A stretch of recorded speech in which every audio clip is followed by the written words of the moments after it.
En un hecho histórico, Raúl Castro fue acusado formalmente por el derribo de las avionetas de Hermanos al Rescate hace más de 30 años, donde 4 jóvenes ciudadanos americanos fueron brutalmente asesinados.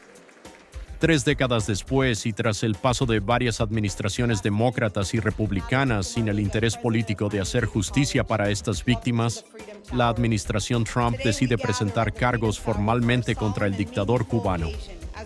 La presentación de los cargos, realizada en la Torre de la Libertad en Miami, coincidió con una fecha muy especial para los cubanos, el 20 de mayo, Día de la Independencia de Cuba. Aquí les dejamos las imágenes de la rueda de prensa celebrada hoy. Thank you very much. It's great to be here in the great state of Florida. Today, we are announcing an indictment charging Raúl Castro and several others with conspiracy to kill U.S. nationals.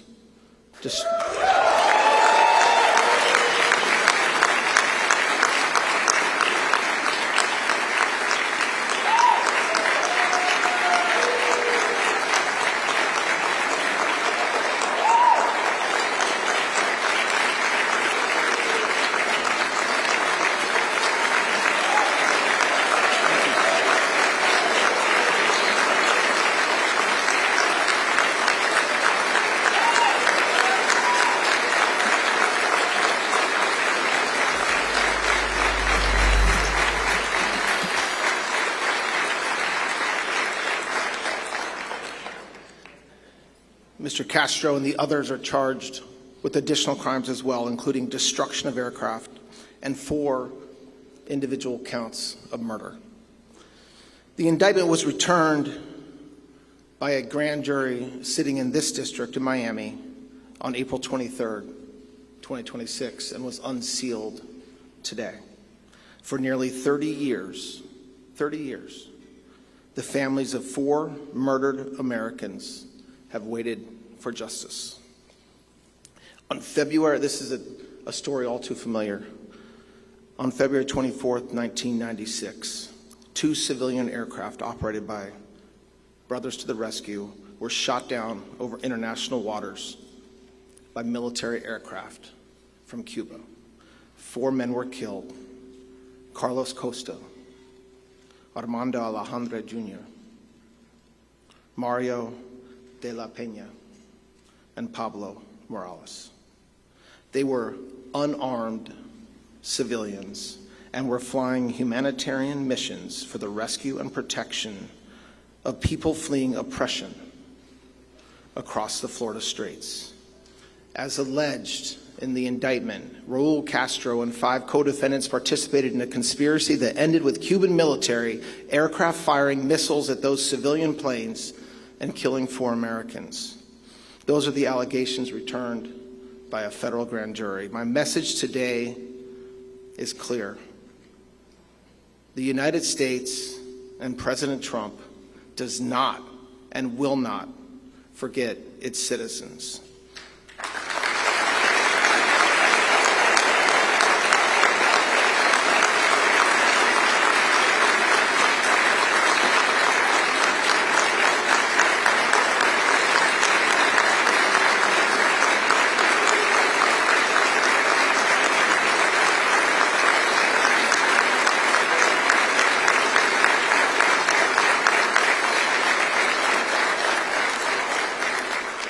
I want to say that we also do not forget the families, the loved ones, and the friends who have carried grief and heartache for 30 years. For the first time in nearly 70 years, senior leadership of the Cuban regime has been charged in this country, in the United States of America, for acts of violence resulting in the deaths of American citizens. Nations and their leaders cannot be permitted to target Americans, kill them, and not face accountability. President Trump is committed to restoring a very simple but important principle. If you kill Americans, we will pursue you, no matter who you are, no matter what title you hold, and in this case, no matter how much time has passed. I want to thank, and everybody in this room should thank, the FBI, the prosecutors, and the agents who worked on this matter. It includes the intelligence community and our federal and state law enforcement partners. They did the work here, so thank you.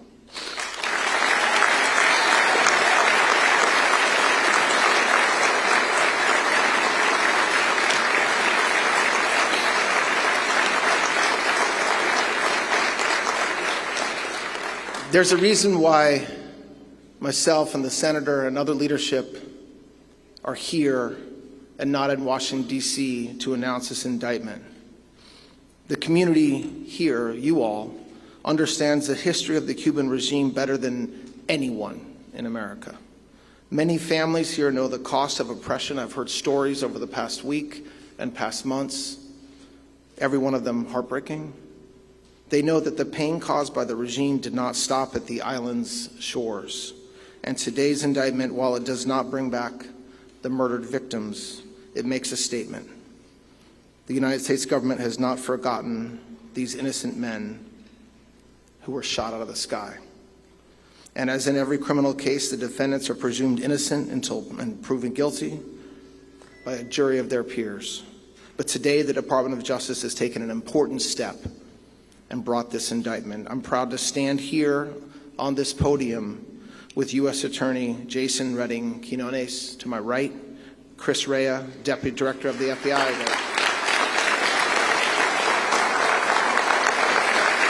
You're gonna get to clap. You're gonna get to clap for Jason in 20 seconds. Chris Rea, Deputy Director of the FBI, and James Utheimer, the Attorney General of this great state.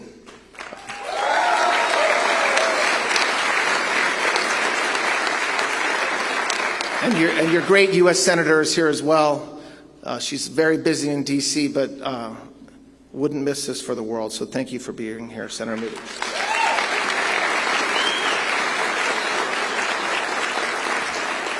So I want to thank Jason for his leadership down here in Florida. He's doing a great job beyond today, and I'd also ask him to replace me at the podium to say a few words. So thank you, Jason, very much.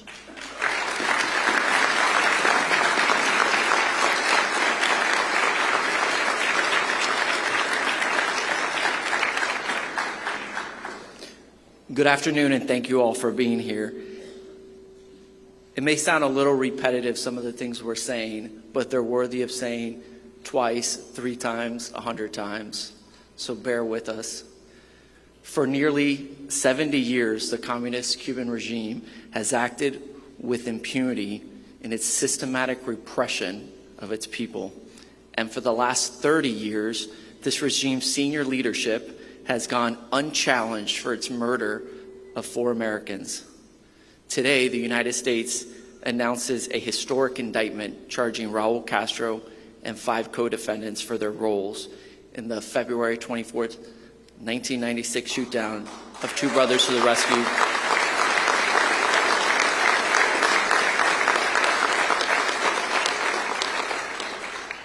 A Miami grand jury has charged these defendants with conspiracy to kill U.S. nationals, destruction of aircraft, and 4 counts of murder. The victims were 4 unarmed civilian pilots engaged in humanitarian work: Carlos Costa, Armando Alejandre Jr., Mario de la Peña, and Pablo Morales. They were not combatants, they were not armed, and they posed no threat. According to the indictment, Raúl Castro, then Minister of the Cuban Revolutionary Armed Forces, authorized and oversaw a military chain of command that ended with Cuban fighter jets firing air-to-air missiles at civilian aircraft over international waters. Those missiles destroyed the planes without warning and killed all aboard. For 30 years, the families have waited. The Miami community has waited, and our country has waited. Today is a step towards accountability. This is the first time in almost 70 years that a senior leadership of the Cuban regime has been charged in the United States for acts of violence resulting in the death of Americans. The passage of time does not erase murder. It does not diminish the value of those lives. and it does not weaken our commitment to the rule of law. Standing here in the Freedom Tower gives this moment added meaning. This is the Ellis Island for Cuban refugees. It was the main processing center for countless exiles who fled communist Cuba with the hopes of reaching the American dream. My own mother spent her first night in the United States in this very building.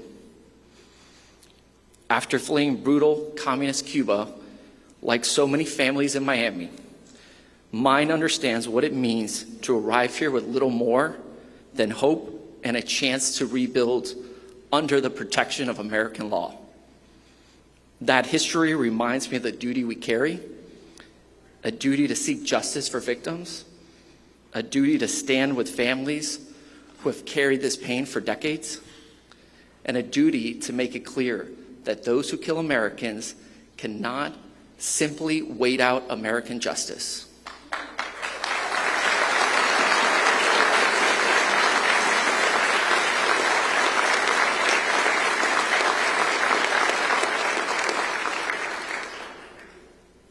Today's date, May 20th, also carries deep meaning for the Cuban people. It is their 4th of July. It marks Cuba's independence from colonial Spain. It reminds us that the pursuit of freedom, dignity, and accountability spans generations and still lives alive and well in the heart of the Cuban community. Today's indictment is one part of that long effort. When I came into office in August of last year, I made reviving this case a priority. And I want to thank the team that made it happen.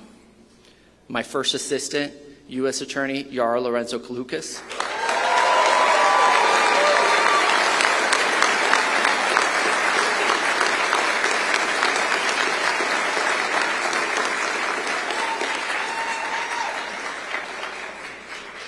And my assistant United States Attorneys, Abby Waxman and Mike Guilfard.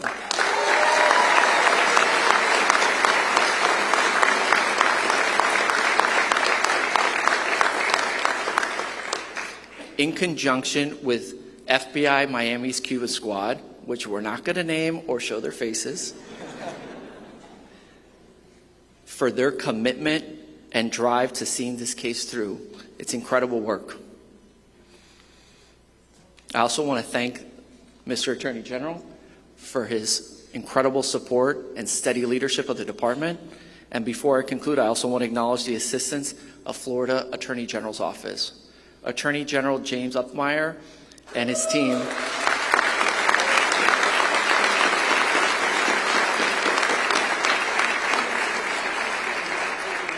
have been strong partners in this effort. Their support reflects the best of federal and state law enforcement working together in service of justice. With that, I turn the podium over to FBI's Deputy Director, Chris Rea. Thank you.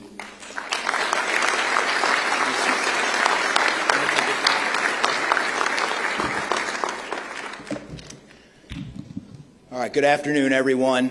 Before I begin, I specifically want to thank the Attorney General and, of course, the U.S. Attorney here for allowing me to speak to you all today. And I also want to thank you all for giving me the opportunity to showcase the small part that the FBI played. As was stated, today marks a significant moment in a long, long journey for justice. A journey that began 30 years ago with an unprovoked attack on American lives. 4 humanitarians were on a noble mission to help those fleeing oppression. Instead, their lives were violently taken in a reckless act by the Cuban regime. The FBI, the Department of Justice, and countless others never forgot them, and we never stopped hunting for the truth.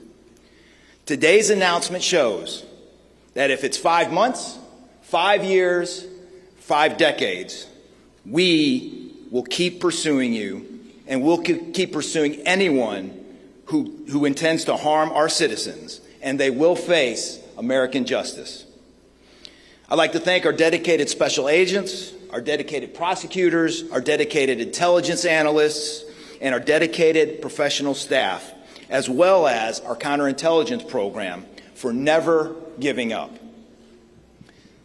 Enormous credit is due to the many teams across the 16 different FBI cases regarding this matter.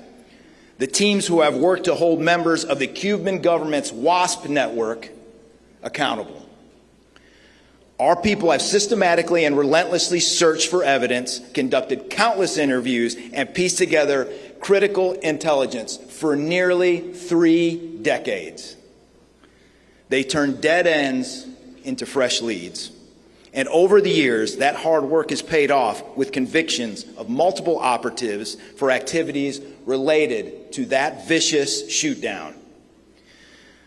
The charges we announce today are only the latest milestone on that road to justice, a road paved with persistence, partnership, and extreme resolve. To anyone who spies on our country or harms our citizens, know this: the FBI, the Department of Justice, has a long memory. We will come after you, and we will find you.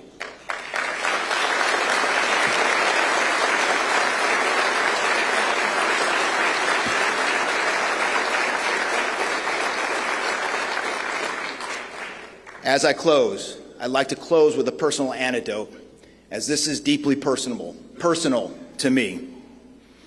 You see, I was a former member of the United States Coast Guard right here in Miami Beach in Key West, Florida in the 1990s.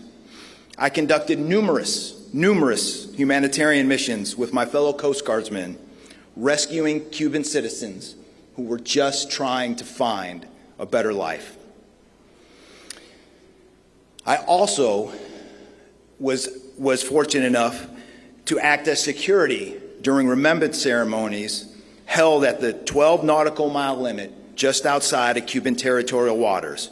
I served on Coast Guard cutters that provided the security to the friends and family who were just trying to remember their lost loved ones.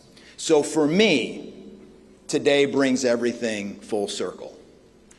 So in that vein, we dedicate all 3 decades of casework to the memories of the loved ones lost that day. To the victims' families and friends, we stand with you as we hold those responsibilities to account. Now, I'm going to turn it over to the U.S. Senator of this great state, Senator Moody. Thank you.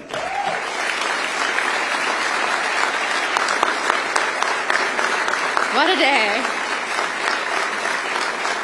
What a day.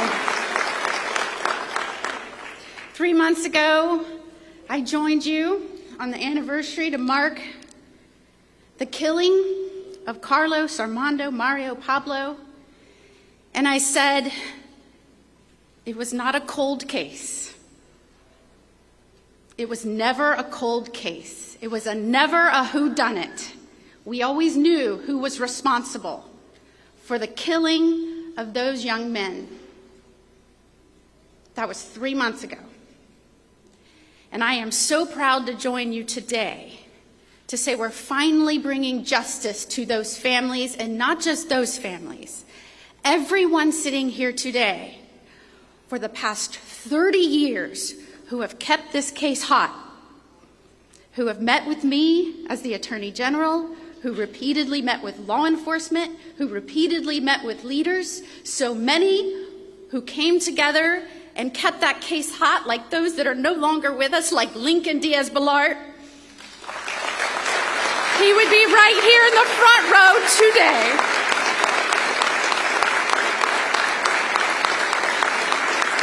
They kept it hot.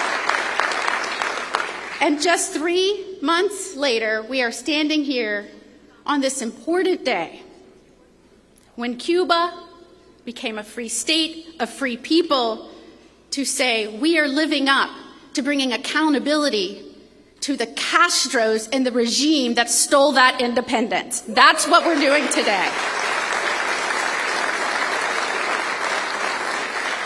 It's an honor to be here today with our acting Attorney General, Todd Blanche, as the indictment is unsealed against others, but particularly against Raúl Castro for his role in the Brothers to the Rescue murders. This moment has been decades in the making, and I want to thank all of the lawyers who read over all of the trial transcripts, the weeks and weeks of trial transcripts that put back together every piece of evidence and waited for that last piece of evidence to come into view and into your possession, and never gave up. I never gave up.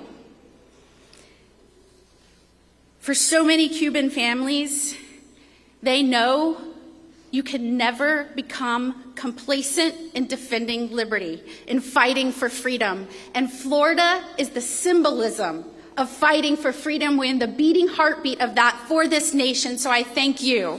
Thank you for being here today and remembering what it's like to hold tyrants accountable.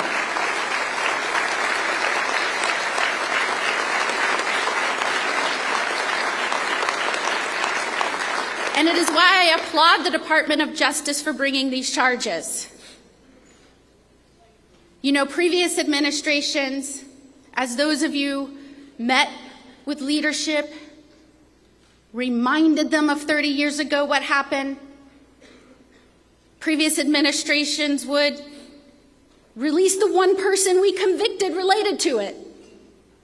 Maybe even go down there and go to a baseball game. The last administration decided we were going to, relax our banking restrictions or whatever, maybe coddle them into freedom. But not this administration. They took the bold step of actually bringing accountability and understanding that accountability works.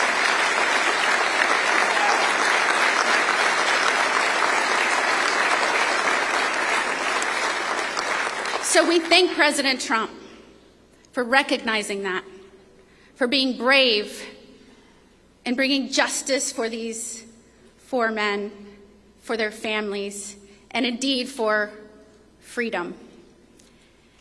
And I want to tell you, when Governor DeSantis appointed me to be your newest United States Senator, he did so and said, I want you to take everything you know about this state, every person you've met with, everything you've learned, every battle you've fought to make Florida what it is, take that to Washington and let's get things done. And I am so proud to be here today to say we got things done.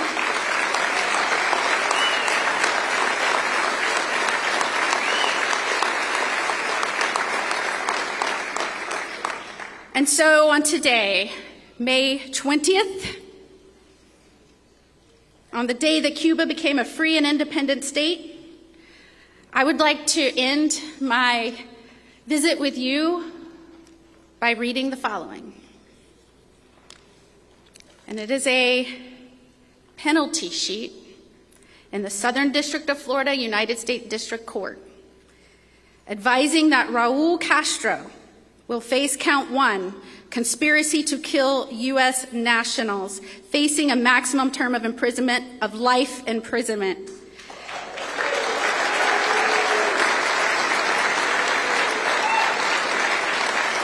Counts 2 and 3, destruction of aircraft, facing a maximum term of imprisonment on each count of up to 5 years in prison. And counts 4 through 7, the charges of murder, facing a maximum term of imprisonment on each count of death or life imprisonment. God bless you. God bless this great free state of Florida and our United States of America.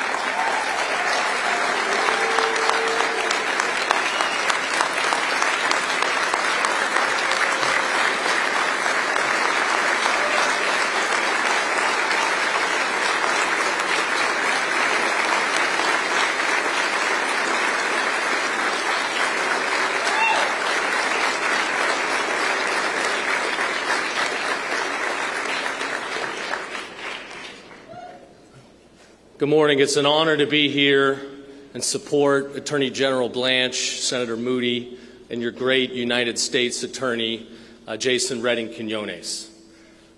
Communist revolution always begins with the same utopian lie, a classless, stateless paradise of abundance and freedom.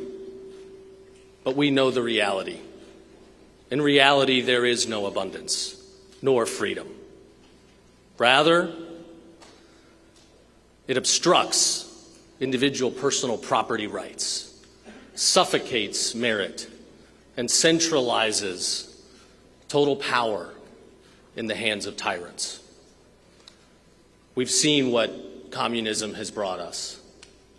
Over 100 million people that have lost their lives, engineered famines, and the total destruction of human liberty.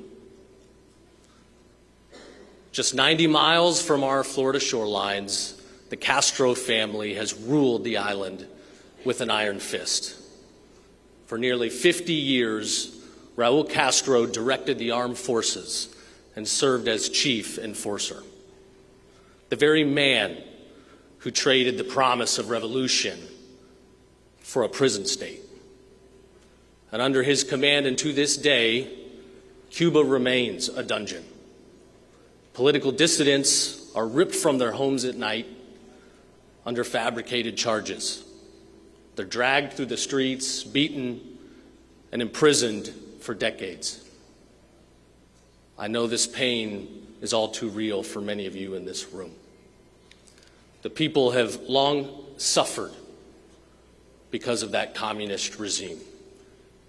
And today that hits very close to home here in the Freedom Tower with the brothers to the rescue. Raúl Castro ordered those fighter jets to shoot down unarmed civilian aircraft. It was not an accident. It was intentional, premeditated, state-sanctioned murder. And their criminal conspiracy violated Florida's sovereignty. They embedded spies here in Miami and across jurisdictions down into the Florida Keys, revealing the intelligence that would put these civilian aircraft in the crosshairs. And yet for too long, leaders in Washington looked the other way. They sat by idly. They even attended baseball games with the very man that directed the murders. Not anymore. We are blessed to have a president, Donald J. Trump,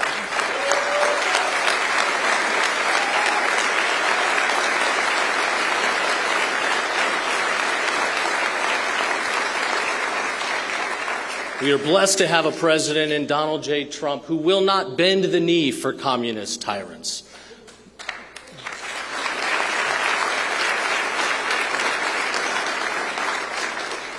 And we are blessed to have Attorney General Blanche and your United States Attorney that advance justice and rule of law and who are not going to politically weaponize government.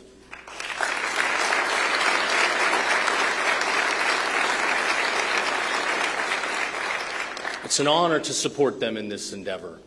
Last year, right after I took office, I directed our prosecutors to reopen the investigation into the Castros and these murders. Working hand in hand with the U.S. Attorney and supporting his team, we are today one step closer to advancing justice.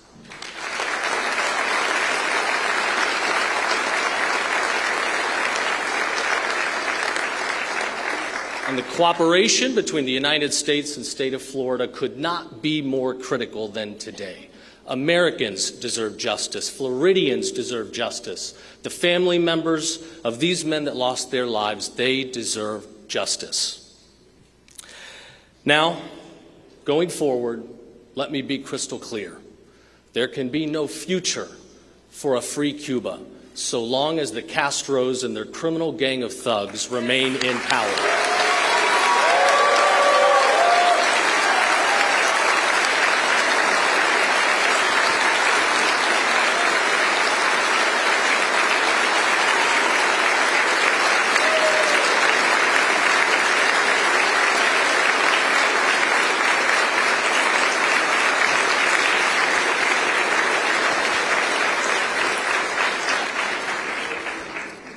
We now have the leaders that will pursue that which is right and just. That I know. So get ready. There's more to come. God bless America and God bless the free state of Florida.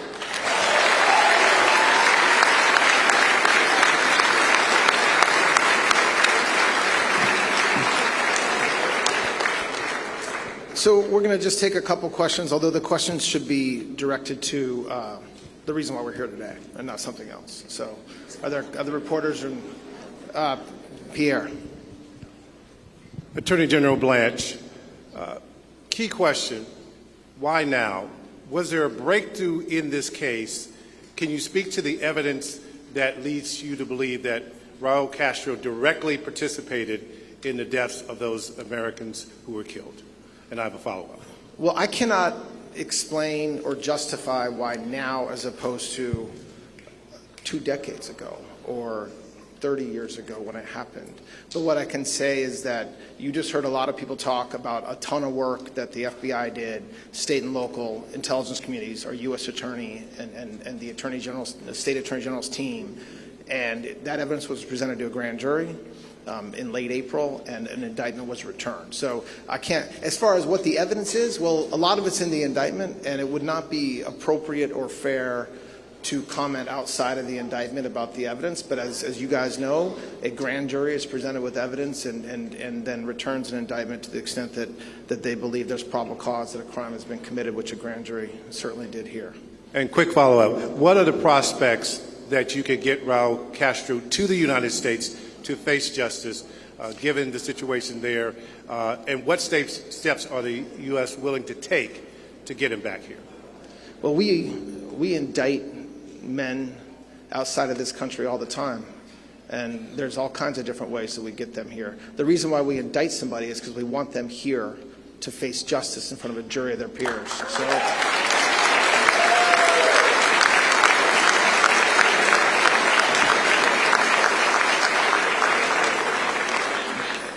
How we go about doing that obviously depends on the circumstances in the case, and I'm not going to go beyond that, but we expect, we didn't indict, this isn't a show indictment.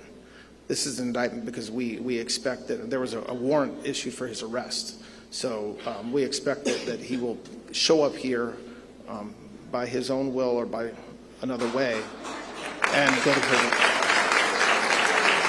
All right, next question. Yep, go ahead. Are any others in the Castro family potentially tied up in this? Could there be other charges from members in the Castro family from the Castro regime? Well, as you just heard, this is an indictment in some ways 30 years in the making. There is not a prosecutor in this room or an FBI agent in this room that ever stops investigating. So whether there will be additional charges, whether are additional defendants charged, who knows? But an investigation like this is never over. And so I assure you the men and women who have been working tirelessly on this case for the past several months, years, are not just going to retire. So you just point to somebody. I don't. Good afternoon. Many Cuban Americans are elated, emotional, hopeful on a day like today.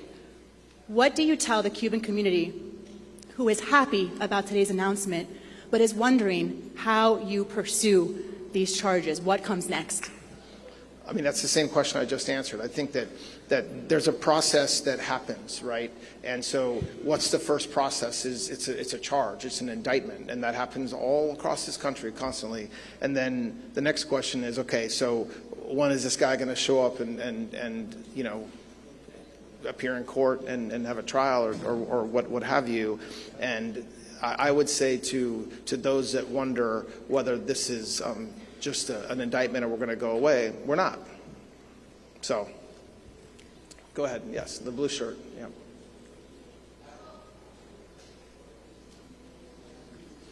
I'll go to the middle next.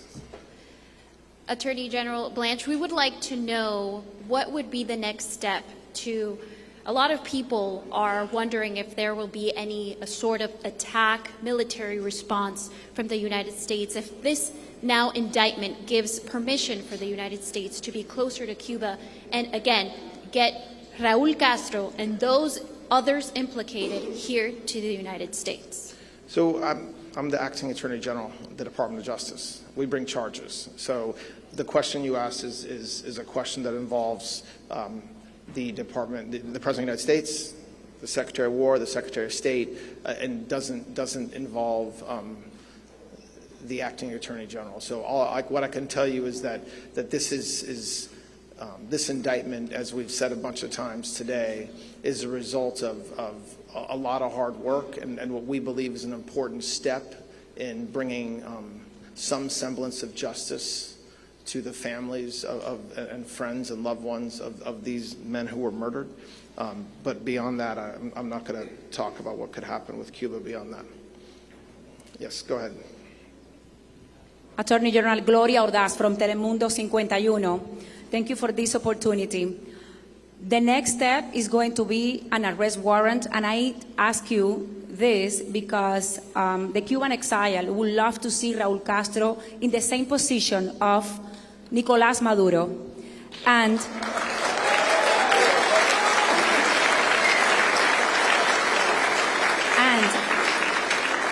a lot of legal experts that we have interviewed during these days have said that Raúl Castro, that this indictment will be more symbolic than practice, and that Raúl Castro should probably die in Cuba. What is your message for them? Well, I'm not going to compare cases, for one. For two, like I said a few minutes ago, we indict men who are not physically within the United States all the time.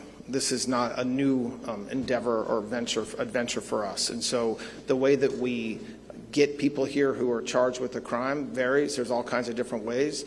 And this is not, there's an arrest warrant issued for a reason, because we certainly expect and believe that Mr. Castro is entitled to his day in court right here in Miami.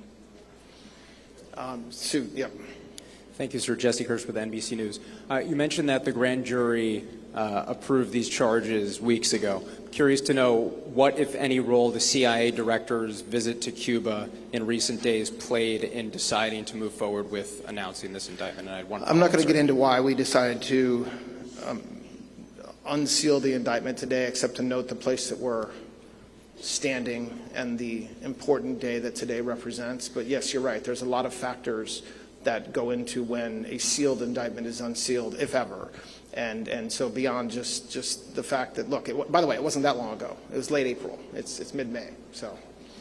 Thank you. One other question. If people look at this and say this is at least partially just a pretext to push for regime change in Cuba, what would you say to people who take that perspective? I don't care what people look at and think. I mean, we returned an indictment, and that's what we're here to talk about. If people want to speculate or think what they will, I don't care. Okay, one more question. Blue. Hi, so the final speaker, thank you. Hi, I'm Deborah Acosta with the Wall Street Journal. The final speaker mentioned or hinted at a potential team of people that has been put together to lead the country. Who are those people? Are they in the United States? Are they in Cuba? Is it a mix of both? Can you share a little bit more about that team? I'm not sure what you're talking about. Can you say it again? At the final speaker mentioned that there was a team of people that's going to lead this forward. Huh? Final speaker. So why don't we let the final speaker address that? And thank you for the new nickname. Yeah, very good. Will ever be known as the final speaker. That's probably easier to pronounce than my last name, Uthmeyer, but I don't think I referenced what you're saying. Where I talked about people spread across the state, I was talking about the spies and the criminal conspiracy that the evidence has revealed took place. There were spies working from Miami all the way down to the Florida Keys, gathering intelligence and providing it to the regime to figure out where these aircraft were going to be and put them in harm's way. As far as other geopolitical things, I'm going to stay in my lane for now. Thanks.